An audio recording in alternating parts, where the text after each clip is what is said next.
back in the ASUG News studio, and we just came off a great interview. Courtney interviewed Josh Greenbaum, and it was a great look into some of the analyst perspectives on SAP. Right now, we are delighted to have the 4 ASUG founders with us up on stage here on the show floor, and we're going to talk to them, have a little look back, and see all the great things that have happened over the 20 years, why they came together in the first place, and hopefully they'll share with us some great anecdotes and funny stories over the years. First, I'm just going to have them introduce themselves and say where they were 20 years ago. You could tell us what companies you were with, and then tell us where you are now. First, I'd like to introduce Shelley, and she's going to tell us where she was at and where she's come to. I was working with Mannesmann Pipe and Steel, which was a German subsidiary in the U.S. in the 90s, and today I'm with SAP. So you joined SAP. Yes, I did. How long have you been with SAP? Just 1 year, actually. My anniversary is this week. Great. Congratulations. Thanks. Next up, Reed Andrews. Yes, I was with ICI Canada back in 1990, and the IT director there. And now I'm retired. Okay. And I am doing independent consulting around SAP ecosystem. Great. Well, thanks very much for coming down. Appreciate it. Pleasure. That. Greg Horn, would you tell us a little bit? Thanks, Tom. I was with Eastman Chemical Company, working with their financial implementation of their R2. And today, I'm still with Eastman Chemical, working as the director of finance with the company. Great. Well, we got to ask you what's changed about SAP at Eastman Chemical over the years. That's a great perspective. And last, Richard Lloyd. Yes, I was with DuPont. Had just started up the DuPont Center of Excellence around SAP. We're looking to implement SAPs in the Americas at that time. Still with DuPont. Okay. And right now focused on the area of sustainability, greenhouse gas, Title V compliance. Great. That's a great topic as well. So first, Shelley, we're going to start with you. Why did the 4 of you come together in the first place about 20 years ago? Well, in 1989, SAP had their first Sapphire in Princeton, New Jersey. And there were 100 or so people there. And it was the first time I'd started speaking to English-speaking people who were on SAP. I had implemented SAP in 1984, years before SAP came to America. And so we just started talking and sharing stories and sharing some of the issues that we had. And we said, wow, wouldn't it be great if we kind of got together? And actually, the following year, we organized a meeting in 1990, which was the prelude to starting ASUG permanently in 1991. Right. That's great. Lots of stories in there. I'm sure. Sure. She was probably kind with that. I think it's probably out of necessity. Out of necessity. It was. A lot of questions, but there wasn't a whole lot of answers at that point in time. You got to recognize that SAP was just establishing themselves in Americas. Right. And like I said, there were a lot of questions and very few answers. So we turned to each other out of necessity. Right, and that's actually formed the core, if you think about it, of It certainly ASUG did. today. Yes. That's really It is. kept. Well, Reed, can you talk? What were some of the challenges that you were having with SAP? You don't have to get too technically specific, but were there, what were some of the things? Are they still present today, or have we fixed them? Well, one of the big things back then, consulting around the SAP product was quite thin. And so we were all looking for education, and as well as the networking opportunity to help resolve common issues. And I would say those were probably the 2 largest issues. Yep. What about at DuPont? What were you? Can you tell us a little about the earlier days with SAP? What was happening? Sure. Well, one of the big things back in the 90s was business process reengineering. Yes. At that time, a lot of our systems were siloed systems, so you were at a great finance system and a great order entry system, but they didn't integrate. So we were looking at SAP, the integration in SAP, as a way to enable business process integration across the corporation, which has made a huge impact on how we do business as far as efficiency and responding to our customers. Well, thank God we've gotten rid of those silos over the years, right? They're all gone now. That's great. Let's talk a little bit about what SAP's reaction was. When you first went to them or they first heard about it, does anyone recollect how that went? Well, I think that I think we probably all have different, or I say different in one way because we're different companies, but similar. SAP, of course, was a market. It was a new product in North America, and SAP was trying to bring it to market. And at the same time, we had a swelling customer base that were looking for direction that SAP was going, looking for that confidence in the product that we Right. had to purchase. And I think that SAP recognized this and became very supportive of the user group forming. In fact, very quickly after they saw the interest, appointed an individual, Oh, wow. Bob Pollock at the time, to actually head up the full SAP liaison team. That's great. Well, Greg, what was the reaction at Eastman Chemical when you? We like Rick at Eastman Chemical, we're trying to deal with how do we move beyond the functional silos. We were at pretty much the end of their life, and did we really invest in more functional silos? 20 years ago, we were into the globalization concept as well as process reengineering. We realized that those functional silos would not support that kind of business environment. Right. So we were looking for solutions, and we really didn't feel comfortable that if we could generate an integrated solution in-house. So we were looking externally. And there wasn't a lot of solutions out there, quite frankly. SAP was one of the very few vendors that advertised an integrated solution. And I think there was some skepticism, quite frankly, on the part of the customer base. And we had to work through those early years between, investing in SAP and being confident that they could actually deliver what was advertised. And Right. again, keep in mind, this was a new concept in terms of working with vendors for IT solutions, because we were working with in-house. So it was a different day. Right. Rick, what's changed when you think about SAP over the years? What's changed from, say, 20 years ago to now? Has there been a big change, you think? Well, SAP, I think, has always tried to listen to their customers. I mean, I think of the issues we faced in the 90s, it was around business process integration and how to do that more effectively. Now today, a lot of us have been through the SAP implementation cycle, and now we're looking at how do we get the value from that. We're looking at the new technologies that are there today, cloud computing, in-process memory. So how do we take advantage of those new technologies and leverage what we've already accomplished? Right. And again, I think SAP is listening and trying to work with us to help us accomplish that. Great. I think one of the key differences, though, Tom, is terms of where you got to recognize where SAP was 20 years ago. We were actually on mainframe systems. Development time was years, and now you're looking at an environment to where development time is months or less. The requirement to come to market much quicker. You've got to be a lot quicker. Plus the competitive landscape. Again, Right. there wasn't a lot of competitors for SAP in the early, late 80s, early 90s. It's a different story today. So Right. you've got to be more responsive. Absolutely, and just building on what Greg has said, at that time, back in the late 80s, 90s, it was not uncommon to have a year and a half long implementation. Now, part of that was because of the business process reengineering, Right. but nonetheless, it took that much time for companies to prepare themselves and to actually do the implementation. Today, what do you commonly see 3 and 4 month implementations? Right. Yeah. You have a most unique perspective because you're now working for SAP. What is when people heard that you were an ASUG founder, when you go to SAP, I think that would be pretty interesting, a good story to tell. Yep. Do you think your experience as a founder, as working with, has helped you now you're at SAP? Oh, absolutely. I met a number of people over the years from a multitude of companies and a multitude of industries. And as a consultant, I was a consultant prior to SAP, and as a consultant, of course, worked with them. But it was very interesting in the early days because at that early point, you had your own perspective, right? And then you go into this, and you think you're unique in the world. Oh, I have all the problems. And come to find out that we have many colleagues who have the same problem, so I learned a whole lot. And it is definitely part of my repertoire now as a consultant, absolutely. Right. One of the other changes I think is really significant. Those first meetings we would have as ASUG or even SAP Sapphire of 150 or 300 people, you could walk in the room and know just about everyone who was there. I mean, just try to do that today. Well, I was going to say, look all around. This is I pretty amazing.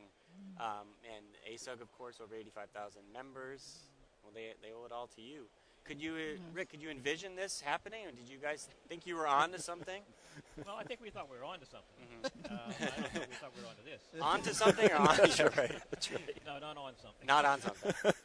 Well, But, there was the energy you feel from the volunteers and the interest in sharing their experiences, the interest in trying to come together and influence SAP.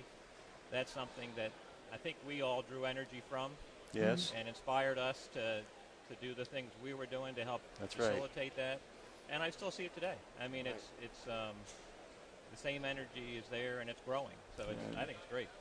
And we didn't have the technology back then to share, so Right. we we did a lot of typing and faxing. In fact, I brought a box of things from the early '90s, wow. It was a different time. We had full-time jobs, and that was another full-time job to get Right. ASUG going. It really was, That's but right. it benefited us to do so. So it behooved us all to put in that energy. Right. I think also that spirit of volunteerism that Rick mentioned is still very much alive Oh, and yeah. well. And I think SAP is lucky to have, fortunate to have this type of volunteer. All these people would dedicate their time, like you said, away from their jobs. And of course, we hope it helps their jobs. But is that something you consciously talked about at the outset, or it just people picked up it from your actions? Well, we were all trying not to volunteer for the positions. As we created the board of directors, we created the bylaws, the initial bylaws and things, and we were all saying, we don't want to be on, that additional team, but then we ended up taking it up anyway, just so that it would continue going. I think there's a lot of passion, really, among the early founders, if you will, and there are more than just the four of us, but a lot of passion in terms of really trying to make this work.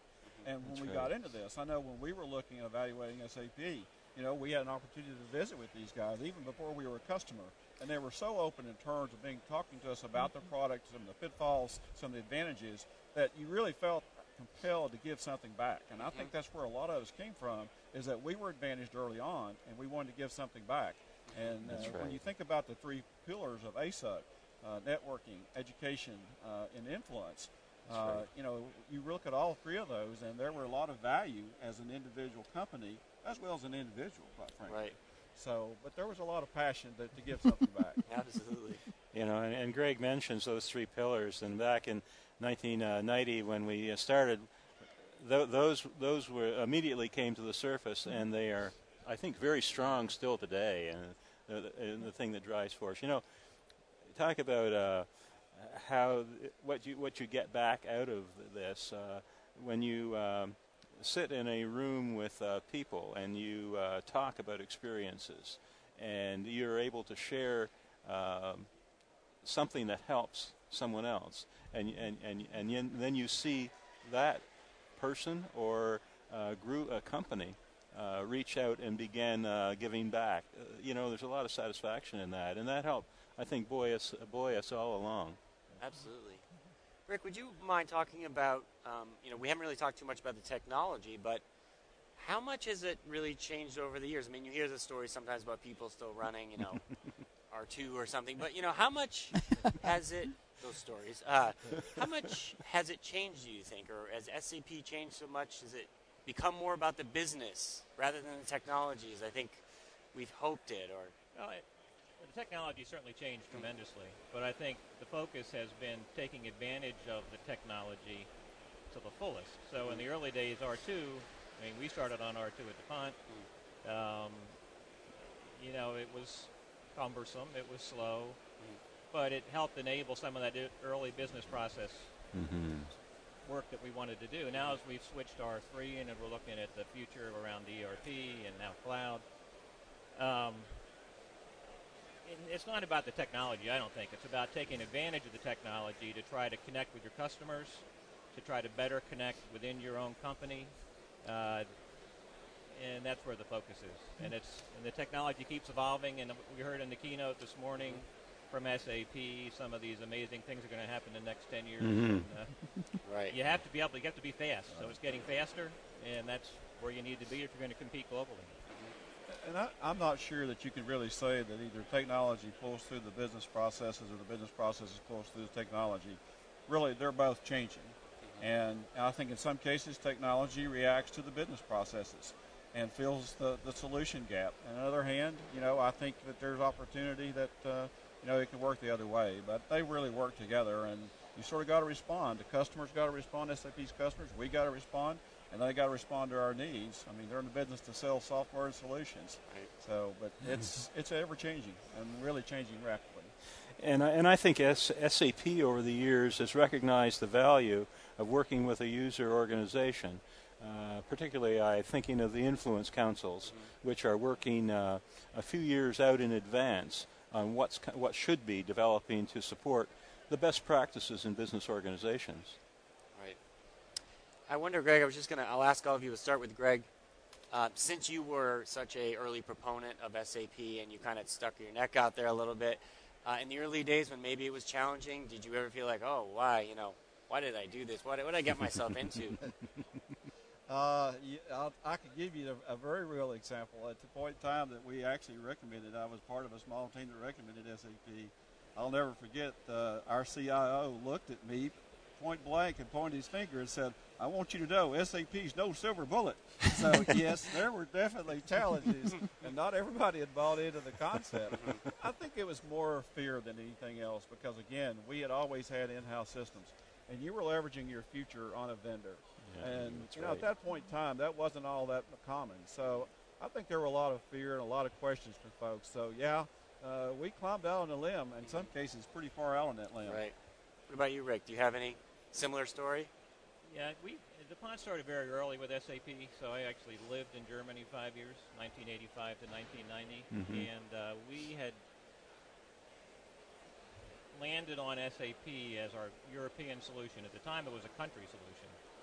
So over those years, 85 to 87, 88, I think we began to see the commitment SAP had to build a global integrated system. We encouraged SAP to go to Asia with us before we came to the U.S. So by the time we got to the U.S., we were pretty confident the SAP was the right solution. Right. Other stories you want to share? In 1984, SAP was unheard of in the States, and as I mentioned, our parent company was a German company, and SAP was looking at getting into the U.S. market and kind of offered us up as a guinea pig. And I'll never forget when they brought the system over. It was mainframe, green screens, turned it on, said Benutzer, Mandat, and Sprechen. And you don't want to know what I said. So from there on, it's been quite a trek, and a very enjoyable and very hard work, I have to say. But I wouldn't trade it. It's been a great experience. That's great. I think on the green screens, we used to think, you get yes and no answer type of thing. We're used to Y and N. But Y and N, yeah. So, Yeah. And then Verboten would come across the screen, or Gestoppt. It was one of my favorites. And in 1984, we at ICI we brought the SAP product along with several SAP developers to our facility in Toronto, and we actually spent a year and a half North Americanizing the product. And so that was a big, and then implementing it in two of our business divisions. And that was a big leap for us as an organization at the time. And there was a lot of fear and trepidation, and pleased to our management for their support and funding the whole thing. That's great. Yeah. Well, before I let you all go, I'd love to hear from each of you what your one recommendation would be to ASUG members, ASUG executive leadership, to make sure that we can celebrate a 40th anniversary. Rick, you want to start down there? Is there something you would impart to everyone? Well, my recommendation is get involved. It's a great community, ASUG. You can learn, a lot you can contribute. The more you get involved, the more you're going to benefit. I'd have to echo Rick's comments, and when you think about the number of people involved at ASUG, it's a great selling tool for SAP. They're trying to sell to a customer, and they say, oh, by the way, we have this user base, this user group that, you can go and get education, networking. It's a great selling tool. And like Rick said, you get out what you invest and put into this. So certainly encourage it. And I know for us, it's been a great personal adventure and joy to getting to know these people, build relationships, I mean, some of these people were families. I mean, we spent a lot of time with them early in the years. That's right. So it really is a great organization that's got a lot of potential for value based on the investment. Great, thank you. And I certainly agree with what both Rick and Greg have said.